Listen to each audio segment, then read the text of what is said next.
여러분이 치아 교정을 망설이는 이유가 뭘까요? 제가 맞춰볼까요?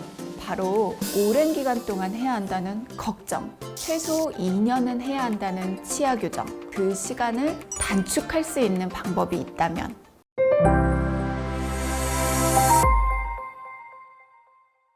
치아 교정을 빨리 끝낼 수 있는 방법, 어떤 것이 있을까요? 우선 첫 내원을 꼭 지키셔야 하고 내원 약속을 잘 지키셔야 합니다. 치아 교정 후에 첫 내원뿐 아니라 최소 한 달에 한 번 이상 꼭 내원하셔서 검진을 잘 받으셔야 하는데요. 제가 첫 내원을 꼭 지켜야 한다고 말씀드린 이유는 제 경험상 치아 교정 후에 3달 동안 한 번이라도 예약을 지키지 않으신 분들은 그 이후 교정 기간에도 예약을 지키지 않으시는 경우가 많기 때문이에요. 한 번이라도 내원 약속을 지키지 않았다는 것은 교정 기간이 한 달만 더 늘어나는 것이 아니라 2달, 3달 더 연장이 될 수 있어요. 교정 치료를 할 때는 이 치료는 어떤 효과를 기대하면서 또 어느 정도 기간에 힘이 들어간다를 생각하면서 예약을 정해드리거든요. 그런데 그 기간이 많이 지나서 오시면 특정 교정 장치에 따라서 힘이 오버될 수 있어서 치아가 예상했던 위치에서 벗어날 수도 있고요. 또 처음 교정을 시작하면 전체적인 치아들이 뼛속에서 움직일 수 있는 준비를 하여 차차 뼈가 부드러워지는데 너무 오랜 기간 동안 내원을 안 하시면 치아들이 이제 안 움직이나 보다 하고 다시 뼈가 굳어버리는 거죠. 치아가 예상했던 위치에서 벗어날 경우는 다시 재위치를 시켜서 교정 치료를 진행해야 하기 때문에 기간이 길 수 있고요. 어떤 경우는 개선의 시기를 놓쳐버려서 제대로 된 치료가 안 될 수 있어요. 또 뼈가 굳어버리는 경우는 다시 뼈가 부드러워지는 시간을 또 가져야 해서 기간이 길어지는 거죠. 또한 내원 약속이 잘 안 지켜지는 경우는 치아 관리가 잘 안 되어서 잇몸 질환이 생겼거나 충치가 심해지는 경우도 있어요. 이 경우에 잇몸 치료나 충치 치료를 진행을 하고 교정 치료를 해야 해서 더 기간이 연장될 수 있답니다. 이처럼 내원 기간을 잘 지키지 않을 경우에 교정 기간이 늘어나는 것뿐만 아니라 아예 교정기를 떼고 교정을 잠시 중단해야 할 수 있기 때문이죠. 피치 못할 사정으로 내원 일자를 지키지 못한다면 빠르게 다음 내원 일자를 정해야겠죠.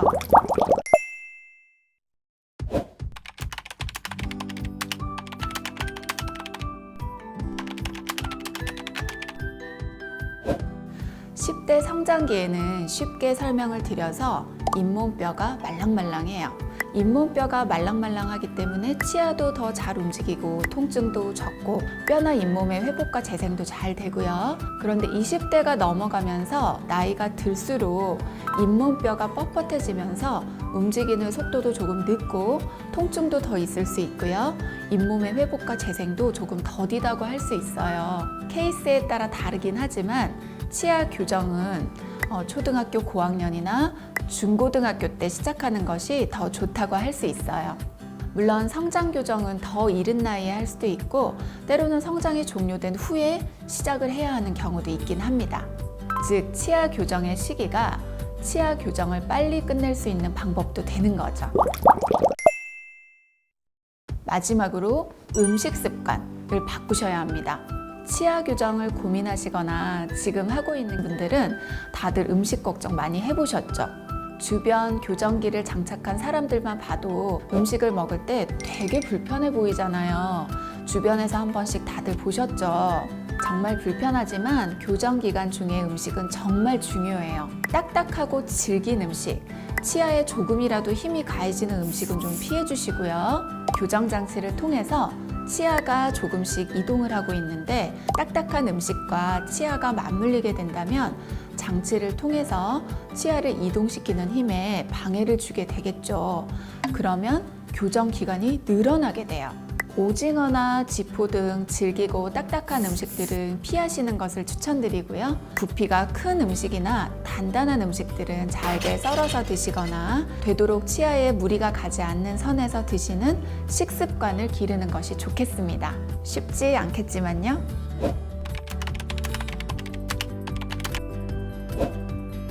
교정 장치를 붙이고 어떤 분은 긴 교정 기간 동안 한 번도 장치가 탈락되지 않으신 분도 있고요. 교정 장치를 붙이고 가서 당일부터 탈락되기 시작하여 여러 번 지속적으로 탈락되시는 분도 있어요. 이렇게 사람마다 다른 이유는 일단 3가지 정도로 요약될 수 있을 것 같아요. 첫 번째는 사람마다 치아 표면의 특성이 조금씩 달라요. 에칭이라고 치아 표면에 특수 처리를 해서 치아의 교정 장치를 접착할 수 있는데, 같은 약품을 같은 시간 적용을 시켜도 치아 표면의 상태가 더 잘 부착될 수 있게 처리되는 사람이 있고 아닌 사람이 있어요. 육안으로 다 식별은 안 되지만 표면 처리가 덜 되는 분들은 다음 탈락 시 에칭이라는 과정에서 약품 적용 시간을 조금 더 늘리는 방법을 씁니다. 두 번째는 씹는 힘과 조심하는 정도에 따라서 탈락되는 정도가 달라요. 씹는 힘이 약하거나 교정을 시작하고 씹는 것을 굉장히 조심해 주시는 분들은 대체로 교정 장치가 잘 빠지지 않는 것을 확인할 수 있어요. 세 번째는 좌우의 교합이 비대칭이거나 부정교합이 심해서 아래 장치가 윗니에 잘 씹히는 경우에는 본인이 조심을 해도 장치가 잘 탈락되는 경우가 있어서 인위적인 장치를 치아에 넣어주기도 합니다.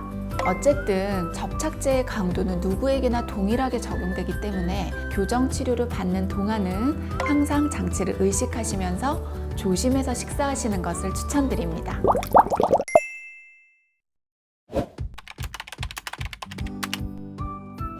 급속 교정에 대한 문의가 많이 있으신데요.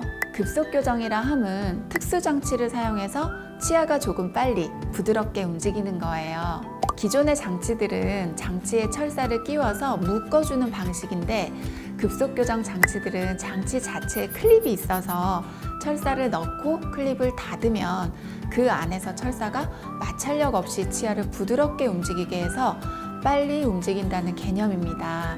하지만 급속이라는 이름을 붙일 만큼 다른 장치에 비해서 그 속도가 빠른지는 조금 의문이 있어서 저희는 주로 통증이 걱정되시는 분들에게 이 장치를 권하고 있습니다. 치아가 조금은 부드럽게 움직이거든요. 또 다른 급속 교정은 교정용 나사를 이용을 하거나 치아 뼈에 구멍을 뚫어서 아니면 치아 뼈를 잘라서 치아를 더 빨리 움직이게 하는 경우예요. 자주 쓰는 방법은 아니지만 특수한 경우에는 사용하기도 합니다. 이 특수한 경우가 어떤 경우예요? 예를 들어서 돌출이 있으셔서 입을 넣고 싶으신 경우에 일반적인 그냥 발치 교정을 하게 되면은 입이 들어가는 양이 조금 정해져 있어요. 근데 굉장히 많이 넣고 싶거나 아니면 굉장히 빠른 속도로 교정을 마무리하셔야 되는 분들, 그런 분들은 치아 뼈에 구멍을 내거나 치아 뼈를 조금 잘라서 교정을 해주시게 되면은 굉장히 빠르게 진행이 되기도 하면서 굉장히 입을 좀 많이 넣을 수가 있는 거죠. 마지막으로 교정을 빨리 끝내고 싶으시다면 제 말을 잘 들어주세요.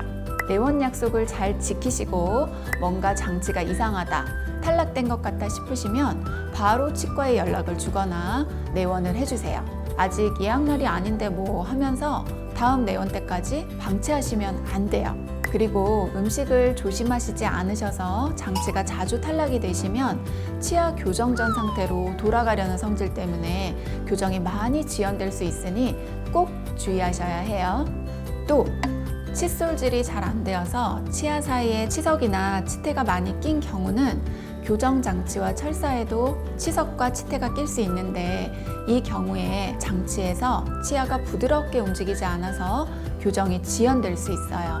치아를 깨끗이 닦고 교정 장치도 깨끗이 닦아주는 것이 교정 기간을 단축시키는 비결이 될 수 있다는 것을 기억해 주세요.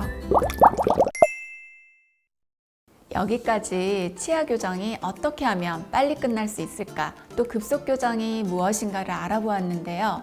교정 치료는 한 달, 2달에 끝나는 치료가 아니라 대체로 1년, 2년 또는 그 이상으로 긴 기간이 걸리는 치료죠. 무엇보다 오랫동안 한 곳에서 치아 교정을 한 병원인지, 원장님이 직접 책임을 진료를 하는지, 다시 말해서 일주일에 한 번, 한 달에 한 번 교정의사가 오거나 교정의사가 바뀌는 곳은 아닌지, 그곳에서 치료한 사람들이 각자에 맞게 치료가 잘 끝났는지 꼭 확인하시고 알아보시고 치료하시기 바랍니다. 의사를 잘 찾는 것도 환자의 능력입니다. 지금까지 치아쌤 박선영이었습니다. 감사합니다.